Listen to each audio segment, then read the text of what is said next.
Welcome to RK real estate Vijayawada. ఈరోజు ఒక independent house అయితే సేల్కి వచ్చిందండి. లొకేషన్ వచ్చేసి రామకృష్ణాపురం. ఇప్పుడు మనం చూస్తుంది బిఆర్టీసీ రోడ్ అన్నమాట. ఈ బిఆర్టీసీ రోడ్ నుంచి జస్ట్ 1 km వస్తుంది అన్నమాట. మంచి లొకేషన్ అండి. మనకి సేల్కున్న హౌస్ అయితే ఇదేనండి. టోటల్ ల్యాండ్ వచ్చేసి 150 గజాలు. ఫేసింగ్ అయితే ఈస్ట్ ఫేసింగ్ అన్నమాట.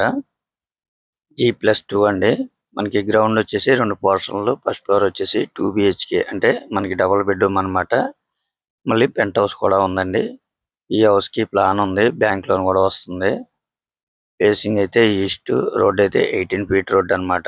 ప్రెజెంట్ రెంట్లు అయితే మాత్రం ఒక 30,000 వరకు రెంట్లు వస్తున్నాయండి. చూస్తున్నారు కదా, 18 ఫీట్ రోడ్ అన్నమాట.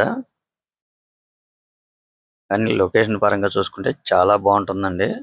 అలాగే మెయిన్ రోడ్ కూడా జస్ట్ 200 మీటర్స్ అన్నమాట. అంటే సింగనగర్ ఫ్లైఓవర్ కి. మనందరికీ తెలిసిందేనండి, రామకృష్ణాపురం అంటే మంచి సెంటర్ అన్నమాట. చూస్తున్నారు కదా, ఇది సింగనగర్ ఫ్లైఓవర్ అన్నమాట. ఇక్కడికి జస్ట్ 200 మీటర్స్ అండి. ఇక్కడ మనకి అన్ని అందుబాటులో ఉంటాయి. ఈ ప్రాపర్టీ కాస్ట్ అయితే మాత్రం వాళ్ళు 1,10,00,000గా చెప్తున్నారు. అది కూడా ఫైనల్ కాదండి. ఇంకా మీకు వివరాలు కావాలనుకుంటే స్క్రీన్ మీద కనిపించే మా నెంబర్ కాల్ చేస్తే పూర్తి వివరాలు మీకు అందిస్తాం. అలాగే మా ఛానల్ కనుక మీరు ఫస్ట్ టైం కనుక చూస్తున్నట్లయితే లైక్ చేయండి, షేర్ చేయండి, సబ్స్క్రైబ్ చేయండి. Thank you.